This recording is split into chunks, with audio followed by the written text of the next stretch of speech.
Aujourd'hui, j'ai reçu en consultation une personne qui souffrait d'une maladie du presque accompli. La maladie du presque accompli, c'est quoi? Vous êtes peut-être sur un projet important et au moment où ça doit aboutir, quelque chose se passe. Soit vous avez des problèmes avec vos collaborateurs, soit il y a un document qui manque que vous ne pouvez pas produire à la dernière minute, soit alors il y a des problèmes financiers qui sortent de nulle part en fait. Bref, il y a toujours quelque chose qui cloche en fait. Ou tout simplement, vous décidez de changer d'avis. C'est ce qu'on appelle la maladie du presque accompli. Et dans cette vidéo donc, je vais vous dire comment est-ce que vous pouvez vous débarrasser de ça et surtout, en premier lieu, nous allons parler des causes, ce qui fait en sorte que ce genre d'engrenage se crée dans votre vie. Bonjour à tout le monde et bienvenue dans cette nouvelle vidéo. Mon nom est Rosa Bila, je suis formatrice business entrepreneur et juriste en fait. Sur cette chaîne, on parle de développement et d'entrepreneuriat. Bienvenue. Alors, par où commence la maladie du presque accompli? Des personnes sur qui j'ai pu observer ça commence dans l'enfance en fait. Et même certains grands motivateurs et autres en parlent également, comme Anthony Robbins. Ça veut dire que vous avez grandi avec des parents qui vous faisaient toujours des promesses en fait, qui vous disaient bientôt on va aménager dans une maison, une grande maison, on va vivre comme ceci, on va vivre comme cela. Bref, ils vous mettaient toujours dans l'espoir. Mais à la fin, il y avait toujours quelque chose qui ne se passait pas bien et vous étiez toujours déçus en fait. Observez bien, vous allez vous rendre compte de cela. Ou alors, on vous promettait que bientôt, vous irez dans un grand pays, continuer vos études. Et lorsque le moment arrivait, soit vos parents n'en parlaient plus, ou alors ils changeaient complètement d'avis, ou alors, bref, il se passait toujours quelque chose. Ce sont des personnes qui ont été responsables un peu trop tôt dans leur propre vie et qui ont vécu dans l'espoir, attendre trop longtemps en fait, qui se sont dit un jour leur tout va arriver en fait, et qui se sont sacrifiés. Et qu'est-ce qui se passe donc en grandissant chez les personnes des presque accomplis? C'est que en grandissant, elles ont développé un amour tellement profond pour l'espoir. Ça veut dire que au lieu d'aimer la réussite, elles se sont accrochées sur l'espoir parce que c'est grâce à l'espoir qu'elles en sont arrivées là en fait. Genre, ce sont des personnes qui par exemple se disent cette nouvelle année, voici ce qui va m'arriver dans ma vie, j'aurai une nouvelle voiture, je vais faire par exemple, je vais acheter mon premier terrain. À la fin de l'année, rien ne se passe et l'engrenage continue comme ça. 20 ans est arrivé, 25 ans est arrivé, 30 ans parfois, ou 40 ans, 45 ans, ou même 60 ans peut arriver dans cet état-là. Et si vous ne faites pas attention, vous pouvez passer toute votre vie dans cet état de presque accompli. Et mon client aujourd'hui était une personne de 59 ans. Est-ce que vous vous rendez compte? C'est une personne qui a énormément de talent, qui travaille beaucoup, mais à chaque fois, rien ne se passe en fait. Ses projets se retrouvent toujours bloqués quelque part en fait. Et même les projets qui ont réussi, elle a tout fait, cette personne a tout fait pour saboter ça d'elle-même. Et elle me disait, madame, je ne comprends pas ce qui se passe. Qu'est-ce qui se passe? Alors, on va parler de comment est-ce que vous pouvez soigner cette maladie. C'est une maladie parce que elle se manifeste malheureusement sur le plan physique et également sur le plan spirituel. Certains me diront ici qu'ils ne croient pas au spirituel. Ça vous regarde, c'est votre choix. Vraiment, je ne compte pas vous convaincre de croire à l'aspect spirituel de la réussite. C'est un choix personnel. Mais moi, ayant eu des expériences, ayant parlé avec des aînés, je crois fermement au côté spirituel des choses. La première chose que vous devez faire si vous souffrez de ce syndrome, c'est couper les liens. Couper les liens. Couper les liens, c'est quoi? C'est tout d'abord vous rappeler de chaque fois qu'on vous a fait des promesses lorsque vous étiez enfant et qu'on n'a pas tenu ces promesses-là. Il faut parler avec votre enfant intérieur, lui dire, écoute, je sais que tu as beaucoup attendu, je sais qu'on t'a fait tellement de promesses, on t'a dit tellement de choses, on attendait tellement de toi, mais tu n'as pas eu ça. Il est temps que tu laisses tout ça partir. Laissez le fardeau, le lourd fardeau de votre passé là, oubliez-le en fait. Débarrassez-vous de ce lourd fardeau-là. Débarrassez-vous également des promesses que vous avez eu à faire aux gens et que vous n'avez pas respectées. Soit parce que vous ne pouviez pas le respecter, ces promesses-là, ou tout simplement parce que vous avez oublié. Ah, je transpire, désolé, on a coupé la clim, alors ça va. Essayez de vous débarrasser de toutes ces promesses que vous aviez faites aux gens dans votre passé et même dans votre présent et surtout à l'avenir. Évitez de faire des promesses que vous ne pouvez pas tenir. Ça, c'est la première étape, c'est-à-dire couper les liens.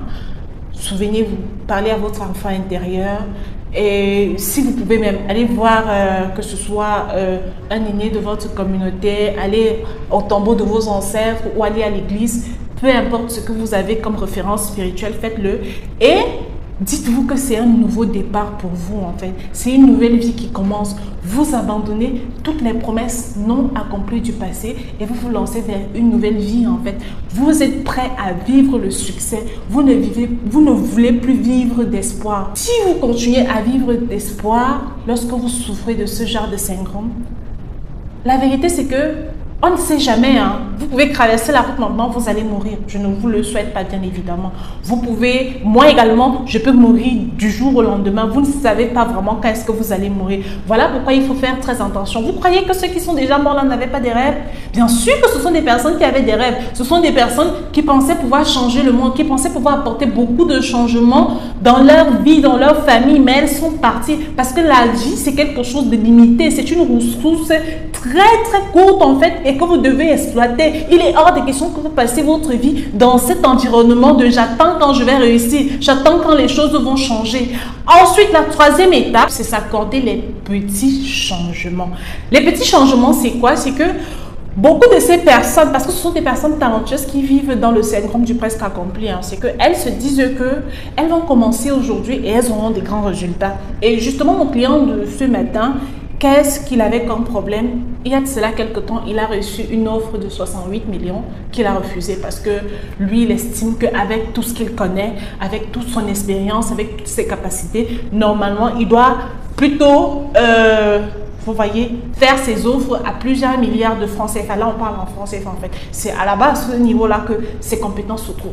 Je lui ai dit, en fait, tu ne peux pas vouloir un grand changement brusque comme ça, si tu ne sais pas gérer quelque chose de petit en fait, accepter les petits changements. C'est un peu comme si tu voulais commencer un champ de maïs et commencer par la récolte. Ça, c'est vraiment pas possible. Hein. Il faut d'abord que tu laboures le terrain, tu défriches, tu prépares le terrain, tu laboures les graines et puis les graines vont commencer petites. En fait, et tu vas pouvoir évoluer. Je lui ai raconté l'histoire de ces personnes qui ont eu des grosses sommes dans leur vie, qui ne s'attendaient pas à recevoir ce genre de sommes-là et qui se sont retrouvés soit assassinés. Oui, on parle du monsieur qui s'est fait assassiner dernièrement aux USA parce qu'il avait gagné à la loterie.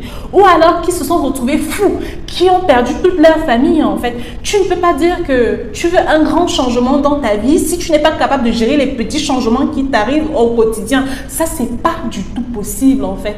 Et bizarrement, les personnes de presque accomplies souffrent presque toujours des mêmes syndromes. Parfois, quand quelqu'un vient me voir et la personne me parle de sa situation, sans même qu'elle ne termine, je peux lui expliquer en fait comment se passe sa vie, comment se passe la plupart de ses projets, parce que c'est la même chose qui se passe presque partout en fait. Acceptez les petits changements et grandissez. Peu importe la qualité de talent que vous avez, la quantité d'expérience que vous avez, si vous n'êtes pas capable de gérer quelque chose de petit, vous allez vous perdre dans quelque chose de grand. Ça, c'est une évidence, non? Imaginez que vous ne pouviez pas nager dans une piscine. C'est pas dans le lac que vous allez aller nager. C'est pas dans la mer que vous allez vous en sortir. Ça, c'est pas du tout possible. Alors, si vous ne pouvez pas gérer 100 000 francs et réussir à faire en sorte que ces 100 000 francs-là vous servent à vous, c'est pas lorsque vous aurez 60 millions que vous allez pouvoir gérer pour que ça vous serve à vous et même 1 milliard. Et même justement, cette personne-là, ce matin, souffre également d'un autre syndrome. Et ça, c'est un syndrome commun toujours aux personnes qui souffrent du presque accompli. C'est que chaque fois qu'elle reçoit de l'argent, elle privilégie d'abord les besoins des autres. Et sur le plan spirituel, ça vous impacte. Pourquoi? Ce que vous êtes en train de faire comprendre à l'univers, c'est que vous n'êtes pas important. Ce sont les autres qui sont plus importants que vous. Alors, parce que les autres sont plus importants que vous serez toujours relégué au second plan. Tout ce qui va se passer dans votre vie, vous allez vous rendre compte que lorsque vous recevez une grosse somme d'argent, subitement, il y a un membre de votre famille qui a un besoin urgent d'argent pour se faire opérer. Lorsque vous recevez une grosse somme d'argent, subitement, il y a quelqu'un dans votre entourage qui a absolument besoin de cet argent-là pour pouvoir, par exemple, voyager ou quelque chose comme ça. Bref, il y aura toujours quelque chose de très urgent qui va apparaître dans votre entourage. Parce que justement, la seule chose que vous avez fait comprendre à l'univers, c'est que vous ne méritez pas quelque chose de bien. Et puisque vous ne méritez pas quelque chose de bien, ça va forcément aller ailleurs en fait. Donc faites très attention. Peut-être qu'aujourd'hui, dans l'histoire que je suis en train de vous raconter, vous vous êtes reconnu et prenez les choses en main maintenant. Ne dites pas que je vais le faire demain, je vais commencer après-demain. Commencez maintenant. Le prochain argent que vous allez recevoir, dites-vous que je m'engage à ce que cet argent-ci serve à, même si un minuscule petit succès comme ça dans ma vie, que ça serve à ça. Et petit à petit, vous allez vous rendre compte que tous ces événements où il y avait toujours quelque chose qui bloquait vos projets, vos entrées financières, vos réussites et autres, ça va commencer à disparaître. Ce n'est pas quelque chose de magique, hein. C'est juste la nature et ses secrets.